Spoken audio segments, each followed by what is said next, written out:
सरकारको विरुद्धमा, यो सरकारको नाङ्गो हरकतका विरुद्धमा आज सडकमा हामी बाध्य भएर आएका छौँ। न्यायालयले असंवैधानिक कदम गर्ने, निरङ्कुश तानाशाही शैली अपनाउने, सत्ता र कुर्सीको लागि देशलाई बन्धक राख्ने, नेपाली जनताको भविष्यमाथि खेलवाड गर्ने, दलालहरूको, नाफाखोरहरूको, कमिसनखोरहरूको संरक्षण गर्ने, कमिसनखोरहरूको नाइके आज देशको प्रधानमन्त्री भन्दा हामी युवाहरूलाई राजनीतिप्रति वितृष्णा पैदा भएको छ। हात्ती जत्रो पार्टीको तर्फबाट प्रधानमन्त्री बनेको एउटा व्यक्ति रातारात गलत काम र शैलीहरूको कारणले आज मुसा जत्रो बनेको छ। केपी ओलीलाई बालुवाटारबाट बालकोट नपुर्याउँदासम्म नथाक्ने आन्दोलनमा सहभागी बन्न तपाईँ सबै संयुक्त विद्यार्थी सङ्गठनका साथीहरूलाई, आम न्यायप्रेमी जनसमुदायलाई, यहाँहरू सबैलाई हार्दिक आग्रह गर्दछु।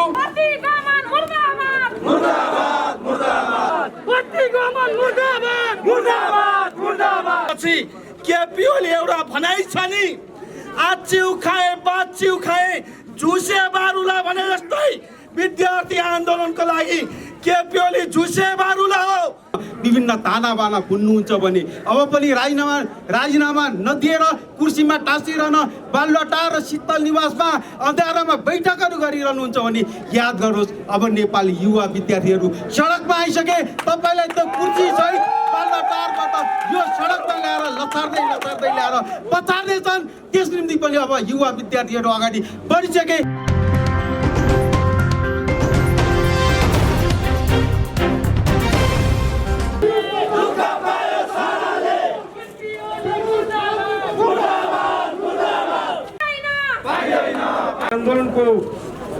आन्दोलनमा उपस्थित विद्यार्थी सङ्गठनका अध्यक्ष साथीहरू, यो आन्दोलनमा सहभागी विद्यार्थी साथीहरू, पत्रकार मित्रहरू, यहाँहरू सबैलाई संयुक्त विद्यार्थी आन्दोलनको तर्फबाट हार्दिक अभिवादन व्यक्त गर्न चाहन्छु, जय नेपाल व्यक्त गर्न चाहन्छु। यति बेला हामी यति धेरै हतार गरिरहेका छौँ कि कोभिडको लामो समयको लकडाउनको बसाइ हाम्रो निम्ति निकै दुःखदायी भयो, निकै पीडादायी भयो र उकुस मुकुस पूर्ण भयो। यो हामीलाई मात्रै होइन, यो देशलाई पनि यस्तै भयो। त्यसैले आज स्वास्थ्य प्रोटोकल मेन्टेन गरेर भए पनि यो सरकारको विरुद्धमा, यो सरकारको नाङ्गो हरकतका विरुद्धमा आज सडकमा हामी बाध्य भएर आएका छौँ। कोभिडको यो महामारीमा हामीले कहिले आफन्त गुमाएका छौँ, छिमेकी गुमाएका छौँ, साथीभाइ गुमाएका छौँ, कतिपय साथीहरूलाई अस्पतालमा छोडेर आएका छौँ। यो सबैका बिचमा हामीलाई यो आन्दोलनमा आउने कुनै रहर थिएन। हामी यो आन्दोलनमा केपी ओलीको कारणले आज सिङ्गो देश अस्त व्यस्त, जताततै जनताका आवश्यकताहरूमाथि नजरअन्दाज गरिएको हुनाले, एउटा गैर जिम्मेवार, गैर उत्तरदायी प्रशासन भएको हुनाले हामी बाध्य भएर यो आन्दोलनमा आएका छौँ। त्यसैले यो आन्दोलनमा, कोभिडको महामारीको बिचमा भएको यो आन्दोलनमा सबैभन्दा पहिला हामी भन्न चाहन्छौँ, 8000 भन्दा बढी मानिसहरू केपी ओलीको गलत निर्णयको कारणले बेलौतीका पात र बेसारका कुरा गरेर बेसार पानीले कोभिड निको हुन्छ भनेको हुनाले, राष्ट्रको प्रमुखले यस्ता वाहियात र गलत कुरा गरेको हुनाले 8000 मानिसहरूले यो बीचमा जीवन गुमाउनु पर्यो। उहाँहरूलाई एक हातले हामी श्रद्धाञ्जली व्यक्त गर्दै केपी ओलीलाई खबरदारी गर्न चाहन्छौँ, 8000 मानिसहरूको मृत्युको भागीदार तिमी हौ कि होइनौ? यसको जवाब देशले खोज्नेछ, यसको जवाब तिमीले दिनुपर्नेछ। हामीलाई लागेको छ कोभिडको यो बेलामा जनताले चाहेका थिए, हामीलाई खोप चाहिएको छ। आज हरेक क्षेत्रलाई खोप चाहिएको छ। आज खोप कसैलाई प्राप्त भएको छैन। आज खोप कसलाई प्राप्त भएको छ? खोप ती दलालहरूलाई प्राप्त भएको छ। खोप आज ती कमिसन खोरहरूलाई प्राप्त भएको छ। आज खोप ल्याउने ठेक्का पाएका ठेकदारहरू बालुवाटार वरिपरि, केपी ओलीका वरिपरि आज कमिसनको बार्गेनिङ गर्दै अड्डेजी बोकेर हिँडेका छन्। तिनलाई जनताले सडकमा ल्याउनु पर्ने भएको छ। त्यसैले संयुक्त विद्यार्थी आन्दोलन आज सडकमा आएको छ। केपी ओली जनताले यो बीचमा महामारीको सामना गरिरहेको बेलामा आधारभूत जनताहरू घाँस बाँस कपासको भोकमा रमलिरहेको बेलामा केपी ओली अर्कोतर्फ असंवैधानिक ढङ्गबाट सत्ता र कुर्सी टिकाउनको लागि असंवैधानिक कदम उठाउने, संसद विघटन गर्ने, मध्यरातमा बालुवाटारमा विभिन्न मिडनाइट डिनरहरू गरेर विदेशी प्रभुहरूसँग लम्पछार परेर देशलाई, राष्ट्रलाई गलत दिशातर्फ लैजाने गरी गलत नीतिगत निर्णय र कतिपय कानुनी कुराहरू पास गर्ने र देशलाई सिक्किमीकरणको खतरातर्फ लैजाने ल्यान्डुप ल्यान्डुप दर्जे केपी ओलीको यो शैली र तरिका देशलाई असह्य भएको छ। त्यसैले हामी सडकमा आएका छौँ। हामी आज सडकमा आएर अदालतले भन्न चाहन्छौँ अबको 5 दिनमा 7 दिनमा 10 दिनमा केपी ओलीलाई सर्वोच्च अदालतले बालकोट जाने आदेश देला, तर 5 दिन 7 दिन 10 दिन पनि हामीलाई नेपाली जनतालाई धेरै गाह्रो भएको छ। त्यसैले जति सक्दो चाँडो न्यायालयले असंवैधानिक कदम गर्ने, निरङ्कुश तानाशाही शैली अपनाउने, सत्ता र कुर्सीको लागि देशलाई बन्धक राख्ने, नेपाली जनताको भविष्यमाथि खेलवाड गर्ने, जनजीविकाको सन्दर्भमा शिक्षा, स्वास्थ्य, रोजगार, बजारको महँगी लगायतका तमाम कुराहरूमा दलालहरूको, नाफाखोरहरूको, कमिसनखोरहरूको संरक्षण गर्ने, कमिसनखोरहरूको नाइके आज देशको प्रधानमन्त्री भन्दा हामी युवाहरूलाई राजनीतिप्रति वितृष्णा पैदा भएको छ। देशको सबैभन्दा ठुलो दल बन्नेको आधारमा हात्ती जत्रो पार्टीको तर्फबाट प्रधानमन्त्री बनेको एउटा व्यक्ति रातारात गलत काम र शैलीहरूको कारणले आज मुसा जत्रो बनेको छ र त्यसको कारणले आज सिङ्गो देशले आज पीडा भोगिरहेको छ, देशको दुर्दशा भएको छ। त्यसकारण हामी यो आन्दोलनमा आएका छौँ र यो आन्दोलनबाट भन्न चाहन्छौँ बजारको महँगी नियन्त्रण हुनुपर्दछ। आज लिपुलेक, लिम्पियाधुरा, कालापानी लगायतका राष्ट्रियताका मुद्दाहरूलाई छोडेर आज दलालहरूसँग बसेर सत्ता र कुर्सी जोगाउन लागि छ। त्यो हरकतलाई सहयोग गर्नको लागि देशको प्रमुख राष्ट्रपतिले पनि गलत ढङ्गबाट उनलाई सहयोग पुर्याएका छन् र देश यस्तो जर्जर अवस्थामा पुगेको छ। राजनीतिक पार्टीहरूले केपी ओलीको गलत शैली र कदमको विरुद्धमा आज चौतर्फी रूपमा बोल्नुपर्ने, लड्नुपर्ने आवश्यकता भएको छ। त्यस कारणले संयुक्त विद्यार्थी आन्दोलन हामी आज सडकबाट खबरदारी गर्न चाहन्छौँ। तत्काल असंवैधानिक संसद विघटन न्यायालयले पुनर्स्थापित गरिनु पर्दछ। केपी ओलीलाई चाँडै हिजो विद्यार्थी आन्दोलनले भने जस्तै बालुवाटारबाट जति सक्दो चाँडो बालकोट पुर्याउने कुरामा हामी लाग्नु पर्दछ र त्यसको लागि संयुक्त विद्यार्थी आन्दोलन आतुर छ। केपी ओलीलाई देशको प्रधानमन्त्रीको रूपमा बालुवाटारमा बसेर विभिन्न कमिसनखोरहरूको नेता हुने, कमिसनखोरहरूको नाइके हुने कुनै अधिकार छैन। त्यसको निम्ति आज संयुक्त विद्यार्थी आन्दोलन सडकमा आएको छ। हामीले यसको सुरुवात गरेका छौँ र संयुक्त विद्यार्थी आन्दोलनले यो आन्दोलनको सुरुवात गरेको हो। काठमाडौँमा रहनुभएका कोभिडको महामारीको बिचमा पनि जोगिएर आफ्नो आवाजलाई बुलन्द गरेर सडकमा आउनुभएका तपाईँ सबै साथीहरूलाई धन्यवाद व्यक्त गर्दै संयुक्त विद्यार्थी आन्दोलनको आगामी कार्यक्रमहरू केपी ओलीलाई बालुवाटारबाट नलखेड्दासम्म, केपी ओलीलाई सत्ताको कुर्सीबाट नलछाड्दासम्म हाम्रो आन्दोलन अब उठिसक्यो। यो बस्ने छैन, सुरुवात भइसक्यो, यो अन्त्य हुने छैन। यो अन्त्य नहुन्जेलसम्म केपी ओलीलाई बालुवाटारबाट बालकोट नपुर्याउँदासम्म नथाक्ने आन्दोलनमा सहभागी बन्न तपाईँ सबै संयुक्त विद्यार्थी सङ्गठनका साथीहरूलाई, आम न्यायप्रेमी जनसमुदायलाई यहाँहरू सबैलाई हार्दिक आग्रह गर्दछु र अरू बाँकी संयुक्त विद्यार्थी आन्दोलनको तर्फबाट आफ्नो विषय र विचारसहित यो कार्यक्रमलाई सम्बोधन गर्नको निम्ति नेपाल विद्यार्थी सङ्घका सभापति आदरणीय राजीव ढुङ्गानाज्यूलाई म यहाँ आग्रह गर्दछु र उहाँले आफ्नो विषय र विचारसँगै यो कार्यक्रम पनि सम्पन्न गर्नुहुनेछ र हामी सबै फर्कनेछौँ।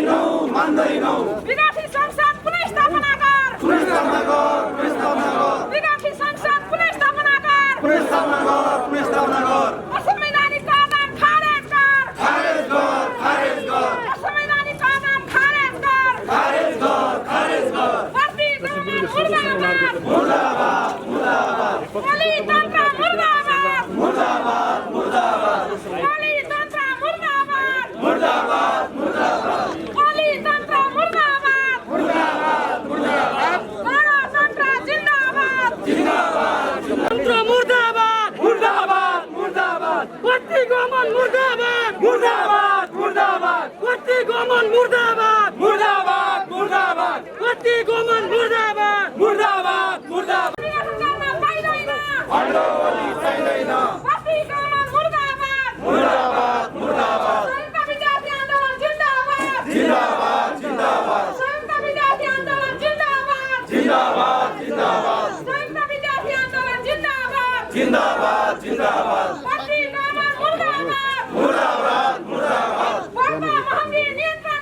नियन्त्रण गर नियन्त्रण गर बढ्दो महँगी नियन्त्रण गर नियन्त्रण गर नियन्त्रण गर बढ्दो महँगी नियन्त्रण गर नियन्त्रण गर नियन्त्रण गर बढ्दो महँगी नियन्त्रण गर नियन्त्रण गर नियन्त्रण गर खड्का ओली मुर्दाबाद मुर्दाबाद मुर्दाबाद खड्का ओली मुर्दाबाद मुर्दाबाद मुर्दाबाद बस्ती कमान मुर्दाबाद मुर्दाबाद मुर्दाबाद बस्ती कमान मुर्दाबाद मुर्दाबाद मुर्दाबाद बस्ती कमान मुर्दाबाद मुर्दाबाद मुर्दाबाद बस्ती कमान मुर्दाबाद मुर्दाबाद मुर्दाबाद सङ्घीय गणतन्त्र जिन्दाबाद जिन्दाबाद जिन्दाबाद संविधान मास्न पाइँदैन पाइँदैन पाइँदैन संविधान मास्न पाइँदैन पाइँदैन पाइँदैन संविधान सबै आदरणीय विद्यार्थी योद्धाहरूमा म पुनः एकपटक संयुक्त विद्यार्थी आन्दोलनको तर्फबाट केपी शर्मा ओलीको अधिनायकवादी कदमको विरुद्धमा कोभिडको जोखिमका बीचबाट सुरक्षित रहँदै यो आन्दोलनमा सहभागी हुनुभएकोमा तपाईँहरू सबैप्रति म एकपटक हार्दिक अभिनन्दन व्यक्त गर्न चाहन्छु। हामीले केपी शर्मा ओलीलाई धेरै केही भनेका छैनौँ। तिमी संविधान अनुरूप आफ्नो काम गर मात्रै भनेका हौँ। जब केपी शर्मा ओलीले आफ्ना अधिनायकवादी कदमहरूलाई एकपछि अर्को गर्दै अगाडि लगदै गए, त्यसपछि देश सङ्कटमा फस्दै गयो।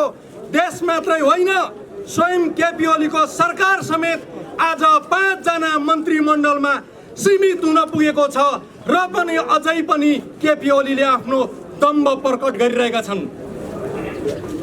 अहिले कोभिडको महामारी चलिरहेको छ। देशव्यापी रूपमा जनताले खोपको माग गरिरहेका छन्। अहिले स्वास्थ्य मन्त्रालय रिक्त भएको छ। स्वास्थ्य मन्त्रीलाई सर्वोच्च अदालतले खारेज गरिदिएको छ। स्वास्थ्य मन्त्री नेपाली जनतालाई चाहियो। देशव्यापी रूपमा बाढी र पहिरोले जनता पीडित भएका छन्। गृह मन्त्रालय खाली भएको छ। त्यसकारण गृह मन्त्रालय चाहियो। स्वास्थ्य मन्त्रालय र गृह मन्त्रालय ल्याउनको लागि तत्काल विघटन गरिएको प्रतिनिधि सभा पनि हामीलाई चाहियो र प्रतिनिधि सभाको पुनर्स्थापना अहिलेको प्राथमिक आवश्यकता हो र हामीले प्रतिनिधि सभा पुनर्स्थापनाको लागि नै हामी सडकमा आवाजलाई बुलन्द गरिरहेका छौँ। आदरणीय विद्यार्थी साथीहरू, केपी शर्मा ओलीले जसरी एकपछि अर्को गर्दै अधिनायकवादी कदम चालिरहेका छन्, सर्वोच्च अदालतले उनलाई लगातार भनिरहेको छ, तिमी संविधान अनुसार चल, तिमीले संविधानको पालना गर। हामीले राजा ज्ञानेन्द्रलाई पनि 2062-63 सालमा यस्तै गरी अनुरोध गर्दैका थियौँ। उनले धारा 127 को प्रतिकूल रूपमा व्याख्या गरेर नेपालको संविधान 2047लाई लत्याउँदै जसरी प्रतिगामी कदम चाल्दै अगाडि बढे, अन्ततः राजा ज्ञानेन्द्रको प्रतिगामी कदम राजतन्त्रको अन्त्यमा गएर समाप्त भयो र नेपाली जनताले विजयको झण्डा फहराए। केपी शर्मा ओलीलाई पनि हामीले भनिरहेको त्यही हो कि तिमीले संविधानको पालना गर। हामीलाई लाज लागिरहेको छ कि 62-63 को आन्दोलनमा केपी शर्मा ओलीको सँगसँगै आन्दोलनमा रहेका हामीले आज संविधानको संरक्षणको लागि सडकमा आउनु परेको छ। जनताको अधिकारको लागि सडकमा आउनु परेको छ। तर आज प्रधानमन्त्रीको कुर्सीमा रहेर केपी शर्मा ओलीले जनताका अधिकारहरूमाथि दावा बोलेका छन्, संविधानमाथि दावा बोलेका छन्। सम्पूर्ण आन्दोलनकारी साथीहरूलाई समाजवादी विद्यार्थी युनियनको तर्फबाट जय मातृभूमि साथै सङ्घीय अभिवादन टक्राउन चाहन्छु। आन्दोलनकारी साथीहरू, हामी विगत समयदेखि नै आन्दोलन गर्दै आइरहेका थियौँ। नेपालको इतिहासमा विभिन्न खाले घटनाक्रमहरूलाई हामीले आत्मसात गर्दै सङ्घीय लोकतान्त्रिक गणतन्त्र नेपालको सन्दर्भसम्म आइपुग्दाखेरि इतिहासमै सबैभन्दा कालो सरकारको रूपमा केपी ओली सरकारले आफूलाई परिचय गराएको छ र आम नेपाली जनताको त्याग तपस्या र बलिदानीबाट प्राप्त संसदलाई पटक पटक अपदस्थ गरेर आज नेपालमा यो कोरोनाको महामारीको बिचमा पनि केपी ओली सरकारले विभिन्न खालको हरकत गर्दै आइरहेको हुनाले आज हाम्रो संयुक्त विद्यार्थी आन्दोलन तर्फबाट आन्दोलनको सुरुवात गरेका छौँ। यो आन्दोलन कोभिडको कारणले गर्दा बिचमा केही रोकिएको हुनाले अब हाम्रो आन्दोलनको प्रकृतिहरू फरक फरक रूपबाट अगाडि बढ्दै जानेछ र यो संसद पुनर्स्थापना गराएर हामी छान्नेछौँ र जनताको अधिकारलाई प्रत्याभूत गराउनेछौँ भन्दै समाजवादी विद्यार्थी युनियनको तर्फबाट मेरो कुरा यति राख्दै अखिल छैटौँका अध्यक्ष विमल पोखरेललाई आफ्नो भनाइ राखिदिनुको लागि हार्दिक अनुरोध गर्दछु। हस्त धन्यवाद। मसाल र कलमअङ्की झन्डा बोक्दै यो प्रदर्शनी मार्गको आरआर क्याम्पसलाई अगाडि साँची राखेर केपी ओलीको तानाशाही कदमको विरुद्धमा उपस्थित हुनुभएका सम्पूर्ण न्यायप्रेमी विद्यार्थी साथीहरू संग्रामी अभिवादन व्यक्त गर्न चाहन्छु, संग्रामी जय नेपाल व्यक्त गर्न चाहन्छु, लाल सलाम व्यक्त गर्न चाहन्छु। आज नेपाली जनताले प्रश्न गरिरहेका छन्, आज पोलिटिक्स हार्छ कि हार्दैन भनेर सोधिरहेका छन्। म यो मैदानबाट चुनौतीका साथ भन्न चाहन्छु, बालुवाटारमा बसेको पोलिटिक्स हार्नेछ, नेपालको पोलिटिक्सले जित्नेछ। यसका निम्ति पनि विद्यार्थी आन्दोलन यो सडकमा उभिएको कुरा जानकारी गराउन चाहन्छु।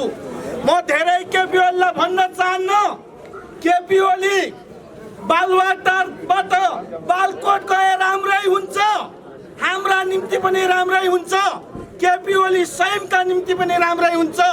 यदि केपी ओली बालुवाटार छोड्दैनन् भने विद्यार्थी आन्दोलनका निम्ति त्यो झनै राम्रो हुन्छ। किनभने महाराजहरू जतिखेर आफ्नो सिंहासनमा बसिरहेका थिए, जनताले विनम्र पूर्वक निवेदन गरिरहेका थिए, महाराज हो तिमीहरूको सिंहासन बिस्तारै छोड, हाम्रा आवाजलाई नजरअन्दाज नगर भनिरहेका थिए। त्यतिखेर राजा महाराजाहरूले त्यो जनताको आवाजलाई कि मार त सुनेनन्, तर जनताको आवाज बुलन्द हुँदै गयो, जनताको आवाज निडर रूपमा अगाडि बढ्दै गयो। त्यतिखेर महाराजहरू आफ्नो सिंहासन कता छ भन्दै खोज्दै हिँडेको इतिहास यही नेपाली इतिहास हो। त्यसो भएको कारणले म चुनौतीका साथ भन्न चाहन्छु, केपी ओलीलाई हामीले यो दुईटा झन्डा उभिएपछि नेपालको इतिहासमा पञ्चायतले जितेन, पञ्चायतले खुडा टेको। यो दुईटा झन्डा उभिएपछि नेपालको इतिहासमा राजा महाराजाले हारे। यो दुईटा झन्डा आज नेपाल विद्यार्थी सङ्घको झन्डा र अनेरा सुब्युका तमाम झन्डाहरू यो सडकमा उभिएपछि केपी ओली एउटा भनाइ छ नि, आचिउ खाए बाचिउ खाए झुसे बारुला भने जस्तै विद्यार्थी आन्दोलनको लागि केपी ओली झुसे बारुला हो। त्यसो भएको कारणले बेलैमा चेतना भए केपी ओलीलाई म यो निवेदन गर्न चाहन्छु र म भन्न चाहन्छु, केपी ओलीको खोक्रो राष्ट्रवाद, केपी ओलीको खोक्रो राष्ट्रवाद राजेन्द्र महतोको काँधमा चढेर कर्लाम गुर्लुम ढलेको छ। त्यो खोक्रो राष्ट्रवाद आज नेपाली जनताले चिनेका छन्। त्यसो भएको नाताले केपी ओली यो देशको कुनै पनि हिसाबले नेपालको राजनीतिको मूलत रूपमा लोकतान्त्रिक गणतन्त्रको नेता हुन सक्दैनन्। यो उद्घोष गर्न चाहन्छु र म अन्तिममा महारानीतिर भन्न चाहन्छु, केपी ओलीको प्यादा बनेर शीतल निवासमा बस्ने महारानीहरू यो देशबाट छिट्टै बिदा हुनु पर्नेछ। यसका निम्ति पनि हामी सडकमा उभिएका हौँ र हामी यही आन्दोलनको उद्घोष गर्न चाहन्छौँ।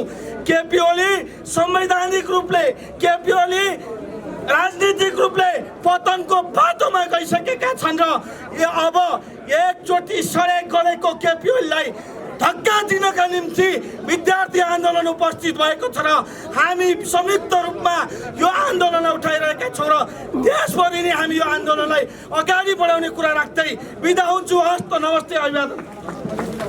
प्रधानमन्त्री र राष्ट्रपतिको मिलोमतोमा एकपटक होइन, दुईपटक होइन, बारम्बार नेपालको लोकतन्त्रमाथि र लोकतान्त्रिक संविधानमाथि हमला गर्ने कार्यका विरुद्ध सडकमा चुरमुराएर उत्रिनुभएका सम्पूर्ण आन्दोलनकारी विद्यार्थी साथीहरू, संयुक्त आन्दोलनका तर्फबाट उत्रिनुभएका आन्दोलनकारी विद्यार्थी साथीहरूमा म नेपाल विद्यार्थी सङ्घको तर्फबाट र संयुक्त विद्यार्थी सङ्गठनको तर्फबाट जय नेपालको न्यानो आवेदन टाक्राउन चाहन्छु। जय नेपाल, लाल सलाम, जय मातृभूमि। साथीहरू, आज कोरोनाको दोस्रो लहर हामी भोगिरहेका छौँ। सिङ्गो देश कोरोनाले आक्रान्त भएको छ। नेपाली जनताहरू कोरोना लागेर छटपटाइरहेका छन्। कैयन जनताहरू दिनौ मरिरहेका छन्। आज यस्तो अवस्थामा हाम्रो सरकार ती जनतालाई जोगाउन लाग्नु त कता हो कता। यस्तो अवस्थामा हाम्रो सरकार ती जनतालाई कोरोनाबाट मुक्ति दिलाउन लाग्नु त कता हो कता। हाम्रो सरकार कसरी सत्ता टिकाउने भन्ने ताना बानामा लागेको छ। आज हाम्रो सरकार कसरी विदेशी प्रभुलाई रिझाउनको लागि नेपाली लोकतन्त्र खतरामा पार्ने र हाम्रो लोकतान्त्रिक संविधानलाई समाप्त पार्ने भन्ने दिशामा अगाडि बढिरहेको छ। त्यसका विरुद्ध आज हामी सडकमा आएका छौँ। केपी ओलीलाई म भन्न चाहन्छु, केपी कमरेड, यो मुलुकमा जनता पनि छन्। त्यही जनताको भोट लिएर तपाईँ प्रधानमन्त्री हुनुभएको, तर आज तपाईँको कार्यशैली हेर्दा कता कता लाग्छ। तपाईँले जनताबाट भोट लिएर प्रधानमन्त्री भएको कुरा बिर्सिसक्नु भएको छ। कता कता लाग्छ तपाईँ जनताको प्रधानमन्त्री हो भन्ने कुरा बिर्सिसक्नु भएको छ। म तपाईँलाई सम्झाउन चाहन्छु, जनतासँग भोट माग्दै जाँदा तपाईँले जहाँ जहाँ वृद्ध वृद्धा देख्नुहुन्थ्यो त्यहाँ भन्नुभएको थियो कि अब तपाईँहरूलाई घरमा 5,000 वृद्ध भत्ता खनखनी ल्याएर हामी आउँछौँ, तपाईँ धाउनु पर्दैन भन्नुभएको थियो। जब जब राष्ट्रवादी नेपालीहरू देख्नुहुन्थ्यो तपाईँले भारतलाई अहिले 2 मिनटमा तह लाउँछु भने अझै ठुक्काएर भाषण गरेर राष्ट्रवादी भएको ढोङ रच्नुहुन्थ्यो। नेपाली जनता तपाईँको ढोङमा परे। नेपाली जनता तपाईँको भ्रमलाई साँचो भन्टाने तपाईँलाई जिताए। तर अहिले जनता धुरु धुरु रोइरहेका छन्। जनताले देखिसके जनता सामु गरेका बाचाहरू तपाईँले कसरी भुसुक्क बिर्सिनु भयो। जनताले देखिसके हिजो राष्ट्रवादको ढोङ ओढ्ने केपी ओली आज आफ्नो सत्ता जोगाउन कसरी भारतको टाङमुनि छिरिरहेको छ त्यो पनि नेपाली जनताले देखिसके। त्यति मात्र होइन, त्यही भारतीय प्रभुलाई खुसी पार्न कसरी तपाईँ नेपालको लोकतन्त्र समाप्त पार्न लाग्नु भएको छ, कसरी तपाईँ नेपालको संविधान समाप्त पार्न लाग्नु भएको छ, त्यो कुरा पनि नेपाली जनताले बुझिसके। त्यति मात्र होइन, प्रधानमन्त्रीका रूपमा तपाईँको कार्य भनेको हिजो 70 करोड घोटाला गर्नेलाई जोगाउने, हिजो व्हाइट बडीमा घोटाला गर्नेलाई जोगाउने, हिजो सुनकाण्ड र ललिता निवास प्रकरण गर्नेलाई जोगाउने मात्र होइन, निर्मला पन्त, सम्झना विक र भगीरथी भट्टका हत्यारा र बलात्कारीहरूलाई जोगाउने र नेपाली जनता कोरोना महामारीले दिनदिनै मर्दै गर्दा पनि ती कोरोना लागेका नेपाली जनतालाई औषधि र उपकरण ल्याउने नाममा आफ्नै आसे पासे र नातेदारहरूलाई जिम्मा दिएर त्यसबाट पनि करोडौँ रुपियाँ कसरी असुल्ने भन्ने कुरा तपाईँले गरेको नेपाली जनताले देखिसके। नेपाली जनताले ठानेको त्यो राष्ट्रवादी ठानेको केपी ओली भारतको नम्बर 1 दलाल रहेछ भन्ने कुरा अब नेपाली जनताले त्यसकारण तपाईँमा अलिकति पनि नैतिकता छ भने, तपाईँमा अलिकति पनि इमान्दारिता, अलिकति पनि लज्जा बोध छ भने तपाईँ आफ्नो पदबाट राजीनामा दिनुहोस्। होइन, अब पनि राजीनामा नदिएर त्यो कुर्सीमा टाँसिरहन विभिन्न तानाबाना बुन्नुहुन्छ भने, अब पनि राजीनामा नदिएर कुर्सीमा टाँसिरहन बालुवाटार र शीतल निवासमा अँध्यारोमा बैठकहरू गरिरहनुहुन्छ भने याद गर्नुहोस्, अब नेपाली युवा विद्यार्थीहरू सडकमा आइसके। तपाईँलाई त्यो कुर्सी सहित बालुवाटारबाट यो सडकमा ल्याएर लथार्दै ल्याएर पछार्दैछन्। त्यस निम्ति पनि अब युवा विद्यार्थीहरू अगाडि बढिसके। त्यस निम्ति पनि संयुक्त विद्यार्थी आन्दोलनको तर्फबाट तपाईँलाई चेतावनी दिन चाहन्छु। हाम्री राष्ट्रपति नेपालमा महिला राष्ट्रपति हुँदै गर्दा धेरै नेपाली महिलाहरूको गर्वले शिर ठाडो भएको थियो। महिलाका पनि दिन आएछन्, महिला पनि राष्ट्र प्रमुख हुनुभयो, महिलालाई पनि यो मुलुकले ठुलो सम्मान गर्यो भनेर। तर आज तिनै महिलाहरू तपाईँका कारणले शिर निहुराइरहेका छन् कि विद्या भण्डारी जस्तो एउटा महिला राष्ट्रपति भएका कारणले आम नेपाली जनताले अब हामी सबै महिलाहरू काम नलाग्ने रहेछन्, सबै महिलाहरू पुरुषहरूको पिछलाको मात्र भएर हिँड्ने रहेछन् भनेर तपाईँका कारणले अरू महिलाहरूले आरोप भोग्नु परिरहेको छ। आज महिलाहरूलाई लज्जाबोध भएको छ। त्यति मात्र होइन, तपाईँ कमरेड मदन भण्डारीको विरासत थामेर आउनुभएको। कमरेड मदन भण्डारी जसलाई कम्युनिस्टहरूले मात्र होइन नेपालका हरेक नेपालीले सम्मान गर्छन्। कमरेड मदन भण्डारी जसले संसारमा कम्युनिजममाथि ठुलो आक्रमण हुँदै गर्दा नेपालमा बौद्धले जनवाद भनेर नयाँ एउटा मान्यता स्थापित गर्नुभएको थियो कि नेपाली कम्युनिस्टहरू लोकतन्त्रका माध्यमबाट पनि, लोकतान्त्रिक प्रक्रियाको माध्यमबाट पनि समाजवादतर्फ पुग्न सक्छन्, समाजवादतर्फ राष्ट्रलाई डोर्याउन सक्छन् भनेर तिनै लोकतन्त्रमा विश्वास राख्ने कमरेड मदन भण्डारीको अर्धाङ्गिनी भएका नाताले राष्ट्रपति भएकी तपाईँ आज कसरी नेपालको लोकतन्त्रको घाँटी निमट्न लाग्नु भएको छ, यो कुरा नेपाली जनतालाई सही हुँदैन। पहिलो राष्ट्रपति रामवरण यादवले आफ्नो टाउको संविधानको किताबमा राखेर टाउकोले ठोकेर ल्याउनु भएको संविधान आज तपाईँ पैतालाले कुल्चेर च्यातचुत पार्न लाग्नु भएको छ। अब नेपाली युवाहरू लोकतन्त्र रक्षार्थ सडकमा आइसके। अब नेपाली युवाहरूको आक्रोशको भेल अगाडि बढिसक्यो। तपाईँ याद गर्नुहोला, यो भेलले केपी ओलीलाई मात्र लाने छैन, तपाईँ विद्या भण्डारीलाई पनि यो भेलले बगाएर लानेछ। त्यो कुराको पनि आज संयुक्त विद्यार्थी आन्दोलनको तर्फबाट म उद्घोष गर्न चाहन्छु। साथीहरू